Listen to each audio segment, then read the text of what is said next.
Capítulo 11: O pensamento e a consciência, a última fronteira da ciência.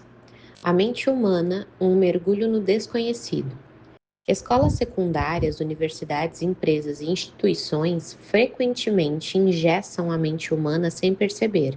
Não estimulam a leitura multifocal e multiangular da memória a fim de libertar o imaginário e produzir novas ideias.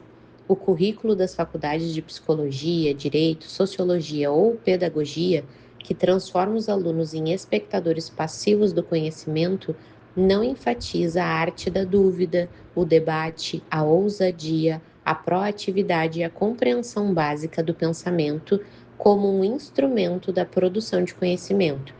Pode se converter num cemitério de mentes criativas. A criatividade nasce no terreno do estresse e da inquietação, ainda que estes sejam brandos. Ancorar a mente numa eterna mesmice asfixia a imaginação, amordaça a curiosidade, algema a capacidade de pensar em outras possibilidades, sepulta os mais belos projetos de vida. Ao longo de mais de 3 décadas, apesar de meus inumeráveis defeitos, respirei diversas ferramentas que estão na base da produção de novas ideias. Fui apaixonado pelo desconhecido, enfrentei o caos patrocinado pela arte da dúvida, fui íntimo das artes das perguntas, procurei ser fiel à minha consciência, libertei o imaginário, calibrei o processo de observação, o levantamento de dados e a livre interpretação. Além disso, ousei pensar, explorar, mapear minhas crenças limitantes, tive contato estreito com minha pequenez e minha estupidez. E, para coroar toda essa jornada, enfrentei os vales sórdidos das rejeições por pensar fora da curva. Lembro que há muitos anos, logo que me formei na faculdade de medicina, procurei uma universidade pública para continuar minha produção de conhecimento. Diante de um professor doutor que me avaliava, eu disse: gostaria de pesquisar sobre o processo de construção dos pensamentos, a formação da consciência existencial e a estruturação do eu. Ele, assustado, me interrompeu e disse ironicamente: você quer fazer pesquisa ou ganhar o prêmio Nobel? Comecei a entender então o calvário pelo qual os construtores de uma teoria, como Freud, Jung, Kant, Sartre, passaram ao longo da história. Entendi porque eles produziram conhecimento fora dos muros de uma universidade só depois que a adentraram. Compreendi que era impossível produzir uma tese de doutorado, uma nova teoria sobre a complexa fronteira da ciência a que eu me dedicava. Uma teoria é multiangular, abrangente, fonte para muitas outras teses. Eu tinha cerca de 400 páginas escritas e 2 caminhos: seguir o ritual acadêmico, que nesse caso reduziria muitíssimo meu foco de pesquisa, para produzir uma tese de doutorado, ou correr todos os riscos para produzir conhecimento num voo solo e depois retornar ao templo das universidades.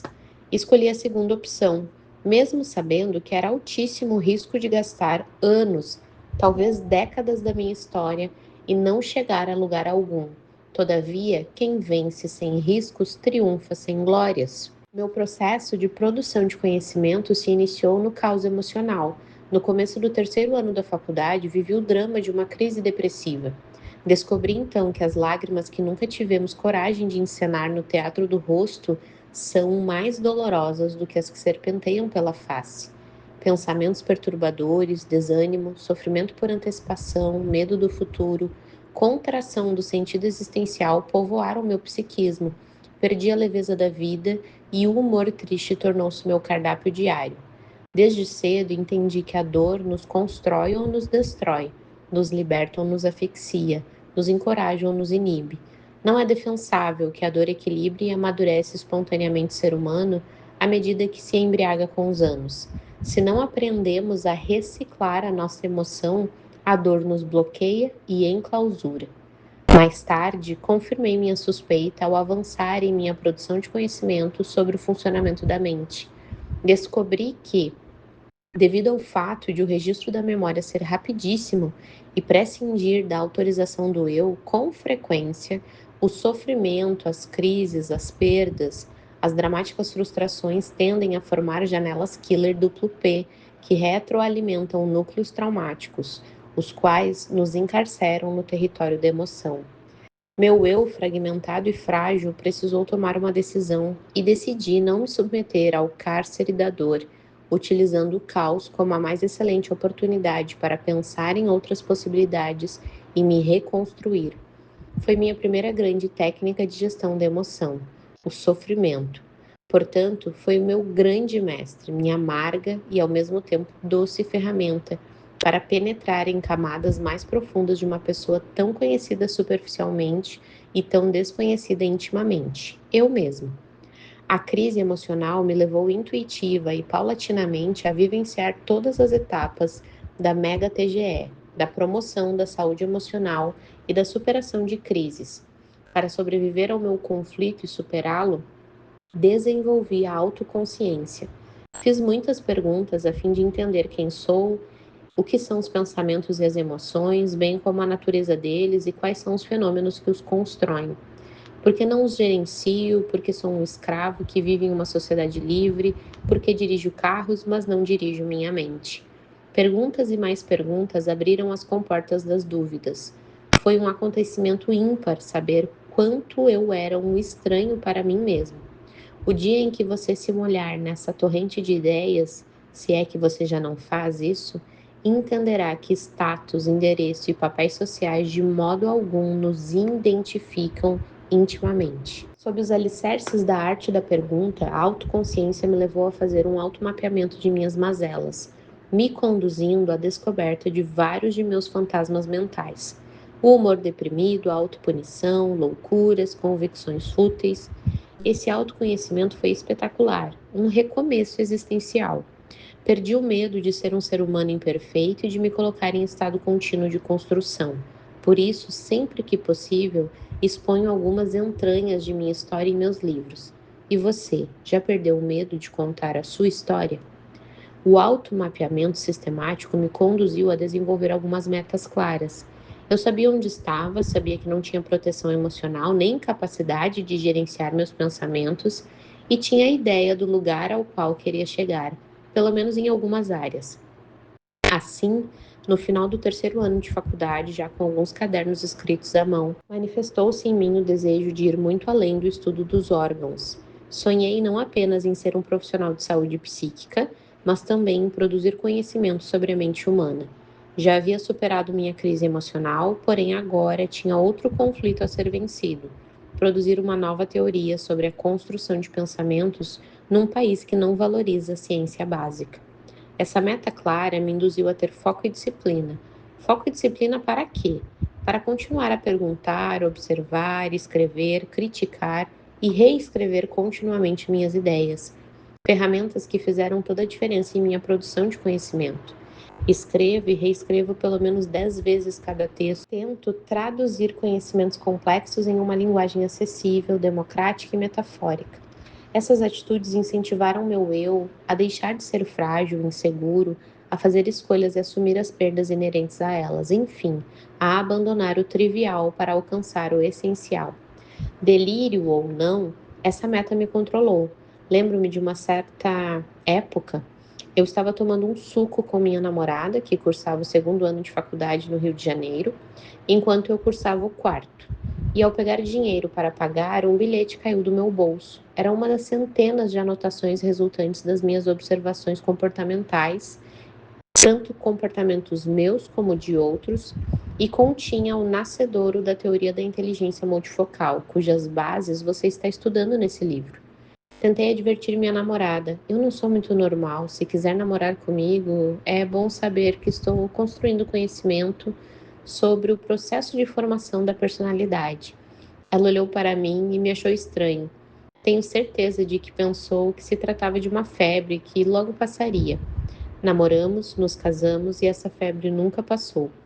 Pelo contrário, ao longo dos anos ela só aumentou, levando-me a escrever mais de 3.000 páginas, parte delas publicadas em meus 40 livros, parte ainda inédita. Um dado interessante: durante a faculdade, na década de 80, eu parecia um louco, escrevia por horas a fio numa sala isolada do diretório acadêmico, saturada de caixas de remédios, amostras grátis, ok? Amontoadas pelo chão. Era um lugar tétrico para muitos, quase ninguém frequentava, mas, para mim, era o mais agradável lar, o local onde eu encontrava o mais importante endereço, um endereço que poucos encontram em sua vida, a solitude. Muitos têm pavor da solidão, porém não há criatividade sem que haja intimidade com ela. A solidão criativa é uma das preciosas ferramentas para a gestação de ideias. Nunca houve tantas pessoas mentalmente estéreis como hoje, não porque são incapazes de construir conhecimento, mas porque são incapazes de ficar a sós, de mergulhar dentro de si e encontrar seus fantasmas mentais. Meu temor é que a geração digital esteja vivenciando o bloqueio coletivo da interiorização saudável, embora haja exceções. As redes sociais dão a falsa impressão de promover a socialização, já que se entra em contato com muitos, porém raramente com profundidade, com alguém ou, pior ainda, consigo mesmo. O uso dos celulares vem contraindo a socialização concreta e promovendo a timidez. Timidez essa que induz a interiorização, mas nem sempre a interiorização saudável, a que nutre a inventividade, a proatividade e a ousadia, e sim aquela que nutre a insegurança, a fobia social, o medo de se expressar em público. A unidade fundamental da mente do Homo sapiens. Viver intimamente a solidão criativa me levou a uma incrível descoberta. A unidade básica da mente ou da psique humana, de que tijolos são constituídos nossos julgamentos, observação, exclusão e apoio. Temos dificuldade de responder a essa questão porque não estudamos sistematicamente essa unidade essencial, que nos torna seres pensantes. Isso gerou um rombo nas ciências humanas, dificultando, por exemplo, a elaboração de ferramentas para prevenir transtornos psíquicos e violência social, para formar pensadores, para libertar o imaginário. Antes de falar da unidade básica da psicologia, vou comentar rapidamente a unidade básica da biologia, a célula. Estudar a célula foi e continua sendo vital para que a humanidade desse um salto na produção de alimentos. Até o século XVII, a humanidade nunca passou de 800 milhões de habitantes. Por quê? Porque a fome fazia parte do cardápio das sociedades. Não haviam técnicas super desenvolvidas de plantio, combate de pragas, manejo de plantas ou armazenagem de grãos. A escassez de alimento era um fantasma no encalço dos povos. Estudar a célula também propiciou notáveis conhecimentos que revolucionaram a medicina, a odontologia, a fisioterapia e permitiram a produção de vacinas e antibióticos. Pense que uma infecção bacteriana simples podia levar muitos à morte. Já o estudo da unidade básica da matéria, o átomo, causou uma revolução tecnológica. Dos celulares aos satélites, da produção do aço até a construção civil, tudo foi derivado do caldeirão do conhecimento extraído do diminuto átomo. Retorno à minha pergunta. Qual é, então, a unidade essencial da psicologia, das ciências jurídicas, da sociologia, da pedagogia, das ciências humanas? Tenho feito esse questionamento para plateias de juízes, psicólogos e pedagogos e nunca encontro alguém que saiba responder. A unidade básica da mente humana é o pensamento.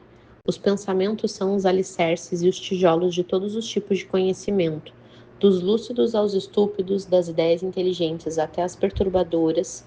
Os pensamentos também são os trilhos das emoções. Pensa-se no futuro e sofre-se depois por antecipação. Rumina-se discriminação e experimentam-se angústias.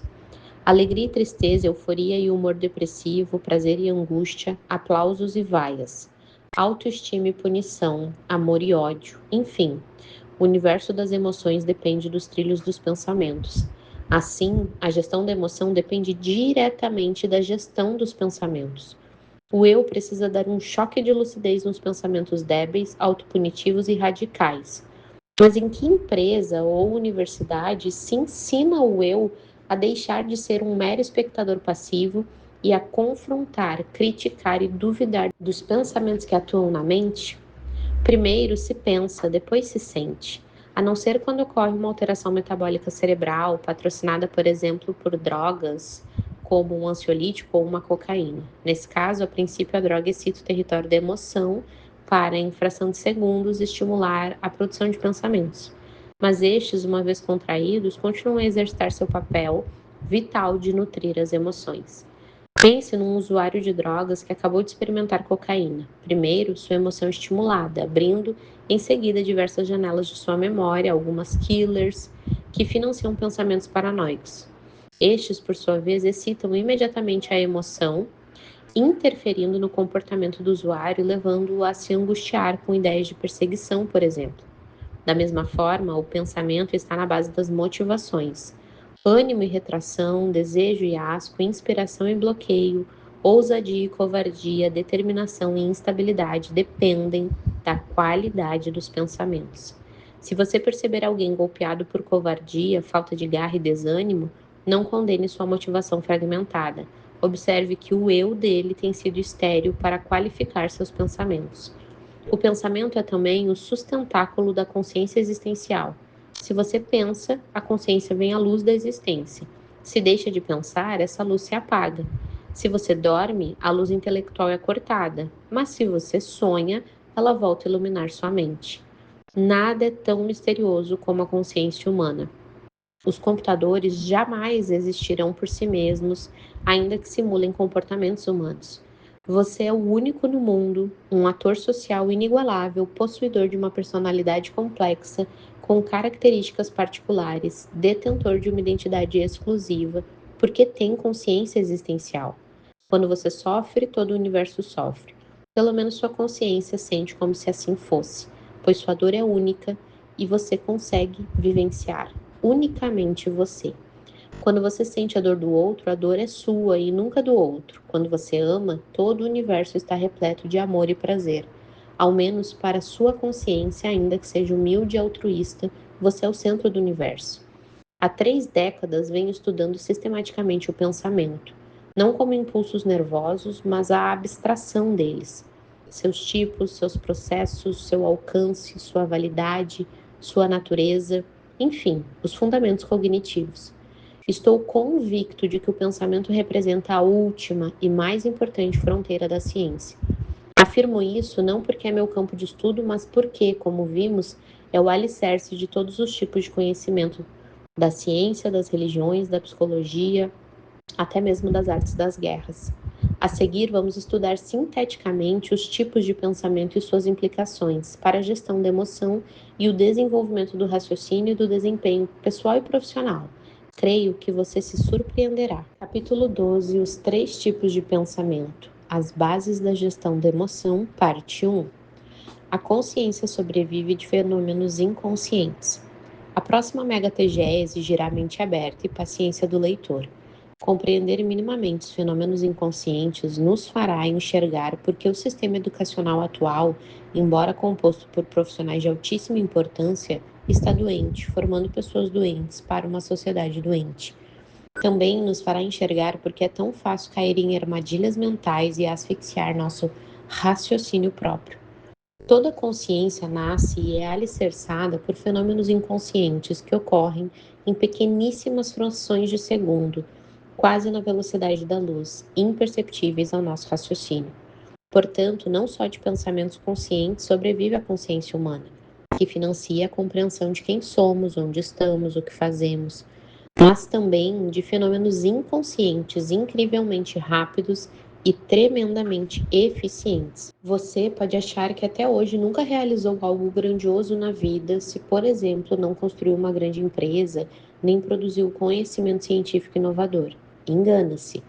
Toda vez que produz um simples pensamento, seja ele lúcido ou não, você realiza fenômenos fascinantes e admiráveis, surpreendentes. Pensar é se rebelar contra o cárcere da mesmice, é construir tijolos que solidificam a consciência de que cada um de nós é único no teatro da existência. Os tipos de pensamento que atuam no teatro mental: essencial, dialético e antidialético. Quantos tipos de pensamentos há na mente humana? Essa é uma questão vital que precisa ser respondida para que as ciências avancem, para que a educação clássica mundial se torne um celeiro de pensadores e não de repetidores de dados. Os grandes estudiosos da psicanálise, da teoria comportamental, cognitiva, existencialista não tiveram a oportunidade de estudar sistematicamente a unidade básica da psique, o próprio pensamento. Durante Mais de 2 décadas de bombardeamento de perguntas, observação e interpretação, cheguei à conclusão de que há 3 tipos fundamentais de pensamentos: dois conscientes e um inconsciente. Há outros? Talvez, mas dentro de minhas limitações como teórico do desenvolvimento da inteligência, cheguei a estes 3 tipos: o pensamento essencial, que é inconsciente, e os pensamentos dialético e antidialético, que são conscientes. Vamos nos ater aos pensamentos conscientes e verificar algumas seríssimas implicações de seu uso. Os professores ministram conhecimento em sala de aula sem questionar se há mais de um tipo de pensamento e, portanto, sem refletir se estão usando as melhores técnicas para libertar o imaginário. Eles simplesmente usam um pensamento capitaneado pelas palavras e por textos de livros para desenvolver as funções cognitivas dos jovens, como o raciocínio, sem perceber que estão utilizando o mais restrito dos pensamentos, o pensamento lógico linear, que chamo de dialético. Os professores não tiveram a oportunidade de aprender que as complexas funções não cognitivas, colocar-se no lugar do outro e ser proativo, dependem muitíssimo de outro tipo de pensamento, o antidialético, que desrespeita a linearidade do pensamento lógico e por isso é mais rebelde e difícil de ser controlado. Muitos pais corrigem seus filhos sem refletir sobre o instrumento de correção que usam. Não têm a mínima consciência de que atitudes como julgar, apontar falhas, elevar o tom de voz supervalorizam o mais pobre dos pensamentos, o dialético, que, por ser unifocal e lógico, considera excessivamente o comportamento exterior e não os conflitos que motivam esse comportamento. Tais pais desconhecem que, sob o enfoque da gestão da emoção, deveriam usar também o pensamento antidialético para pensar antes de reagir e olhar seus filhos com generosidade. Desse modo, estariam aptos a ver o que está por detrás da cortina dos erros dos filhos. Pais que são excessivamente lógicos, cartesianos, enfim, dialéticos, são também intolerantes e, ao corrigir os efeitos, em vez de destacar as causas, e os determinados comportamentos bloqueiam a formação de mentes livres, resilientes e maduras. Diferentes tipos de pensamentos lapidam de forma diferente o mármore e geram diferentes obras de arte. No campo profissional, executivos estabelecem metas, motivam, treinam e pressionam seus liderados sem pensar o próprio pensamento, ou seja, sem refletir sobre o tipo de pensamento que tem maior envergadura, alcance, criatividade. Por serem marcadamente lógicos e supervalorizarem os números, muitos executivos são algozes de seus colaboradores e asfixiam aqueles que possuem melhores habilidades, por não saberem usar o pensamento antidialético para levá-los a ousar e se reinventar. Estão aptos a lidar com produtos, mas não com os seres humanos que produzem. Há psiquiatras e psicólogos clínicos que interpretam os comportamentos de seus pacientes e intervêm nos transtornos psíquicos usando a exaustão o pensamento lógico e dialético, sem entender as armadilhas que ele encerra. Alguns enquadram seus pacientes em sua teoria e diagnóstico quando na realidade deveriam colocar a teoria e o seu diagnóstico dentro do paciente, individualizando a complexidade dele. Se vivessem o programa de gestão da emoção, esses especialistas teriam mais subsídios para libertar o pensamento antidialético, colocar-se no lugar dos pacientes, enxergar o invisível e equipar o eu deles para que cada um fosse, dentro do possível, autor da própria história. O Homo sapiens e seus pensamentos. O pensamento dialético e o antidialético são as duas formas fundamentais de pensamento consciente. Eles dão sustentabilidade a toda a consciência existencial, inclusive nos sonhos, quando o eu deixa de ter a leitura multifocal da memória e perde grande parte dos parâmetros de realidade. Cada tipo de pensamento, dialético e antidialético, tem múltiplas subformas de se expressar. Eles representam a matéria-prima primordial de todo o processo cognitivo, nas mais variadas classes de raciocínio, das simples às complexas. Os pensamentos dialéticos e antidialéticos são ainda tijolos do conhecimento que produzimos sobre nós mesmos, o autoconhecimento, sobre o mundo social, o conhecimento interpessoal e sobre o universo físico. O pensamento dialético é lógico, unifocal, unidirecional e bem formatado, produzido a partir dos símbolos da língua ou da linguagem de sinais, no caso de pessoas com deficiência auditiva. Parece o mais notável de todos os pensamentos conscientes, mas na realidade é o mais engessado deles. Em geral, surge quando o bebê é expulso para o útero social e começa a ter contato sensorial com milhões de estímulos externos. Nutrindo-se dessas janelas, o pensamento dialético torna-se pouco a pouco fonte da expressividade lógica do eu, capaz de desenvolver o raciocínio coeso, a comunicação interpessoal, o processamento das palavras, o processo de interpretação. Torna-se, enfim, a base da linguagem, da escrita, das teses, dos discursos e do diálogo.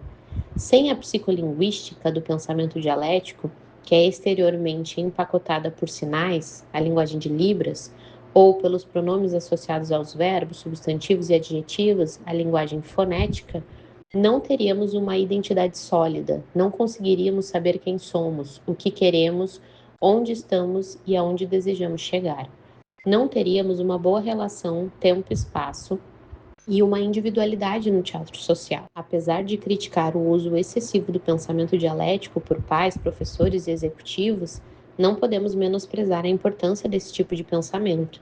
Por mais unifocal que seja, sem ele, a consciência existencial seria metaforicamente uma usina de energia elétrica sem fios condutores. De fato, sem o pensamento dialético, o eu não saberia se expressar, construir pontes consigo e com o mundo, não saberia julgar nem analisar, nem teria sentimentos como ciúme, raiva ou generosidade. Todavia, reitero, a ênfase do pensamento dialético pode levar a uma racionalidade estritamente lógica e inumana, que patrocina, por exemplo, o radicalismo, o preconceito e a exclusão das minorias. É bom não esperar muito de pessoas excessivamente dialéticas, que desprezam o pensamento antidialético. Cedo ou tarde, elas vão surpreendê-lo negativamente, decepcioná-lo ou feri-lo.